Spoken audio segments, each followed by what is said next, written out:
Hi welcome to vlogs of சைலோ. ரொம்ப நாள் கழிச்சு வீடியோ போஸ்ட் பண்ணுறோம். இன்றைக்கி கொஞ்சம் இன்ட்ரெஸ்டிங்கான வீடியோ. ஃபியூ இயர்ஸாக பயங்கர ட்ரெண்டிங்கில் இருந்த குனாஃபா ரெசிபி தான் நம்ம இன்றைக்கி பார்க்க போகிறோம். இது கொஞ்சம் லாங் வீடியோ தான். ஏன்னா 2 டைப் ஆஃப் குக்கிங் வந்து நான் இதில் போஸ்ட் பண்ணியிருக்கேன். ஒன்று வந்து குனாஃபா அவனில் எப்படி பண்ணுறது அப்படின்னும் பார்க்கலாம். அதே மாதிரி நம்மக்கிட்ட அவன் இல்லை நான்ஸ்டிக் பேனில் வந்து ஸ்டவ்வில் வச்சு எப்படி பண்ணுறது அப்படின்னும் பார்க்க போகிறோம். வாங்க ரெசிபிக்குள்ளே போகலாம். ஸோ ஃபர்ஸ்ட்டு என்னென்ன இன்க்ரீடியன்ஸ் வேணும்னு பார்த்துடலாம். ஃபர்ஸ்ட் வந்து இந்த ரிகோட்டா சீஸ் எடுத்திருக்கேன் அண்ட் கூடவே மொசரல்லா சீஸ் எடுத்திருக்கேன். இந்த சீஸ் ரெண்டும் வச்சு மட்டும்தான் நம்ம பண்ண போகிறோம். இதுதான் நம்மளோட ஃபில்லிங்ஸ். அண்ட் இன்னொன்று என்னென்னா இந்த குனாஃபா தோ.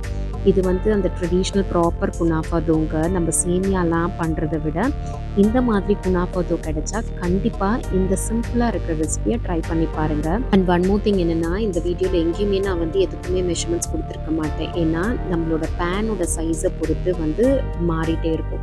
இது பேசிக்காக பார்த்தீங்கன்னா லீஸ்ட்டாக லைக் 500 கிராம்ஸ் பேக் கிடைக்கும். ஸோ அந்த ஒரு பேக் வாங்கினீங்கனாலே நீங்கள் வந்து நிறைய குனாஃபா தோ பண்ணலாம். நான் கிட்டத்தட்ட பார்த்தீங்கன்னா இதில் வந்து ஒரு 1/4 லைக் லெஸ் தென் 100 கிராம்ஸ் போல தான் எடுத்திருப்பேன். ஆனால் இது வந்து நல்லா ரொம்ப டைட்டாக வந்து பேக் பண்ணியிருக்காங்க அந்த தோவை. ஸோ எனக்கு கையில் பிக்கும் போது என்னால் பிக்கவே முடியல. சிசர் வச்சு கட் பண்ணி அப்படி தான் வந்து கொஞ்சமாக எடுத்துக்கிட்டேன்.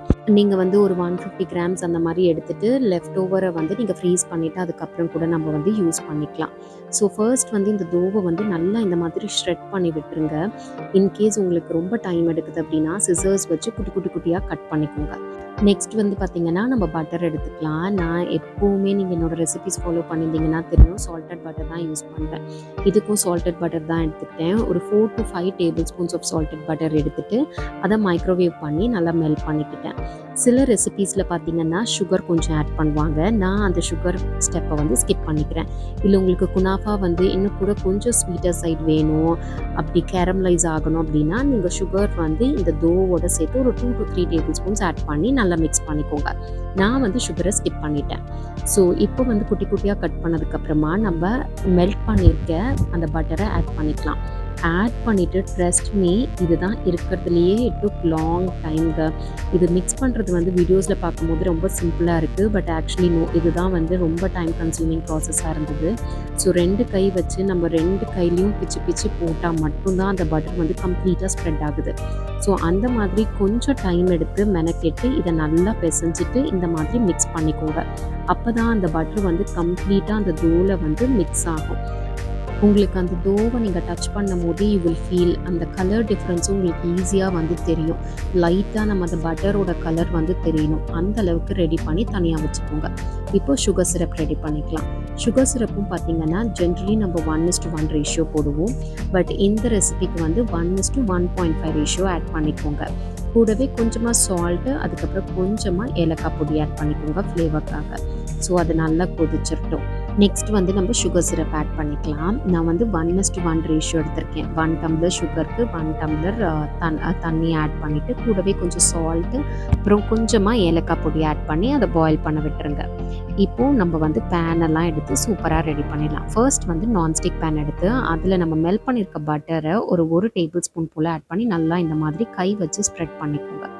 இப்போது அந்த குனாஃபா தோவை எடுத்து இந்த மாதிரி கொஞ்சம் கொஞ்சமாக தூவி ஒரு திக் லேயராக ஒரு பேஸ் மாதிரி வந்து செட் பண்ணிக்கோங்க.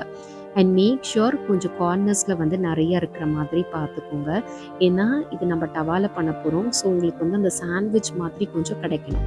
அதே மாதிரி கொஞ்சம் திக் பேஸாக இருந்தால் தான் நம்ம ஆட் பண்ணுற சீஸ் வந்து பர்ன் ஆகாமல் இருக்கும். சைடில் வந்து நம்ம சுகர் சிரப்பையும் செக் பண்ணிகிட்டே இருக்கலாம். ஸோ நம்ம சுகர்ஸ் எல்லாம் வந்து அப்படியே கரைஞ்சி இந்த மாதிரி ஆனதுக்கப்புறம் ஸ்டவ்வை ஆஃப் பண்ணிவிட்டு இதை ரெஸ்ட் பண்ண விட்டுருங்க. அகெயின் இப்போ வந்து ஃபில்லிங்கை நம்ம பண்ண போகிறோம். நான் சொன்ன மாதிரி 2 சீஸ் தான். ஒன்று ரிகோட்டா சீஸ், இன்னொன்று வந்து மொசரல்லா சீஸ் எடுத்துக்க போகிறோம்.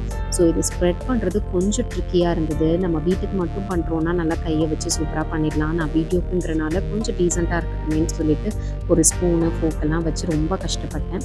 நீங்கள் அந்த அளவுக்குலாம் கஷ்டப்படாதீங்க, கையில் ஈஸியாக பண்ணிவிடுங்க. அப்படி இல்லாட்டி நல்ல ஸ்பூனோ ஃபோக்கோ வச்சு பீட் பண்ணிவிட்டு ஒரு பைப்பிங் பேக்கில் போட்டு நீங்கள் அழகாக இதை வந்து ஸ்ப்ரெட் பண்ணிக்கலாம்.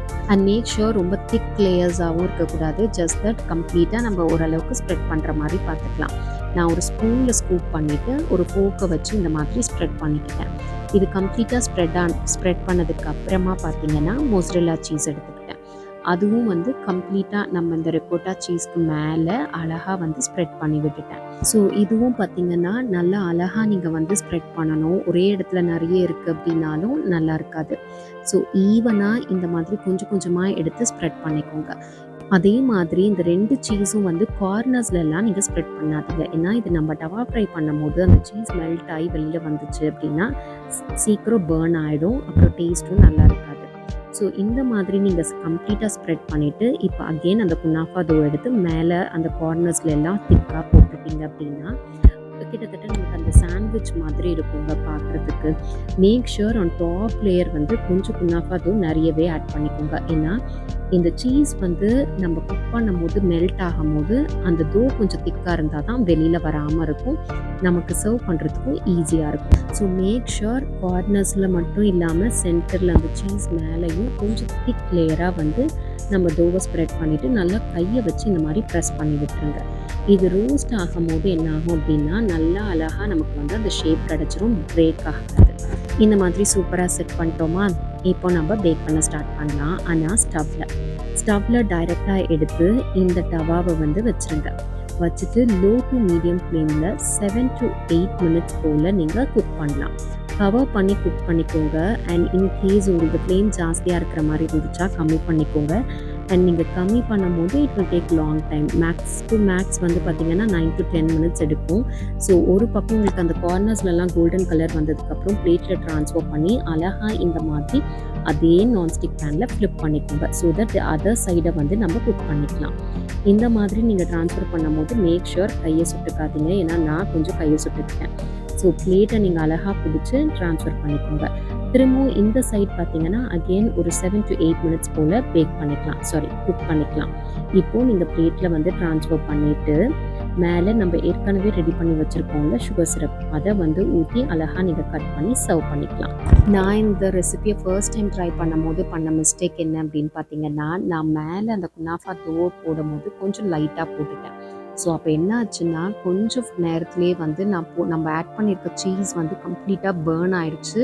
So taste wise it was okay. But நம்ம கட் பண்ணும்போது அந்த ஸ்ட்ரெச்சியாக அந்த மாதிரியெல்லாம் கொஞ்சம் வரல. ஸோ நீங்கள் அந்த மிஸ்டேக்ஸ் எல்லாம் அவாய்ட் பண்ணிங்க அப்படின்னா சூப்பராக நீங்களும் வீட்லேயே குனாஃபா பண்ணலாம். அண்ட் ஸோ இப்போ டவாவில் வந்து நம்ம சூப்பராக பண்ணி எடுத்தாச்சு. நெக்ஸ்ட் வந்து நம்ம அவனில் எப்படி பண்ணுறது அப்படின்னு தான் பார்க்க போகிறோம். ஸோ அவன் சேஃப் பவுலில் வந்து 2 எடுத்துக்கோங்க. அதே மாதிரி குனாஃபா ஃபஸ்ட்டு அந்த டோவை ஸ்ப்ரெட் பண்ணிவிட்டு 2 சீஸையும் ஆட் பண்ணிவிட்டு தென் அகெயின் மேலேயும் நல்ல திக் லேயர் ஆஃப் குனாஃபா டோவை ஆட் பண்ணிக்கோங்க. ஆட் பண்ணிவிட்டு பேக்கிங் டைம் அப்படின்னு பார்த்தீங்கன்னா 180 or 200 டிகிரியில் பேக் பண்ணலாம். நான் வந்து 200ல் தான் பண்ணேன். அண்ட் வந்து அரவுண்ட் எனக்கு வந்து ஒரு 20 மினிட்ஸ் போல் நான் பேக் பண்ணேன். ஸோ 20 மினிட்ஸ்க்கு அப்புறம் எடுத்து பார்த்தீங்கன்னா சூப்பராக இந்த மாதிரி பேக் ஆகிருக்கும். அதே மாதிரி கலரும் ரொம்ப சூப்பராகவே வந்திருக்குங்க. இன்கேஸ் உங்களுக்கு இன்னும் கலர்ஃபுல்லாக வேணும் அப்படின்னா இன்னும் கொஞ்சம் எக்ஸ்ட்ரா டைம் வந்து பேக் பண்ணிக்கோங்க. ஸோ 20 to 25 மினிட்ஸ் பேக் பண்ணிங்க அப்படின்னா பர்ஃபெக்டாக இருக்கும். நீங்கள் யூடியூப்பில் சர்ச் பண்ணிங்கன்னா நிறைய different types of kunafa recipes இருக்குது. அதில் இந்த ரெசிபி பார்த்தீங்கன்னா it's like one of the simplest and easy to make. அதே மாதிரி உங்களுக்கு அந்த ட்ரெடிஷ்னல் அத்தன்டிக் குனாஃபா டேஸ்ட்டும் கிடைக்கும். கண்டிப்பாக மிஸ் பண்ணாமல் ட்ரை பண்ணி பாருங்கள்.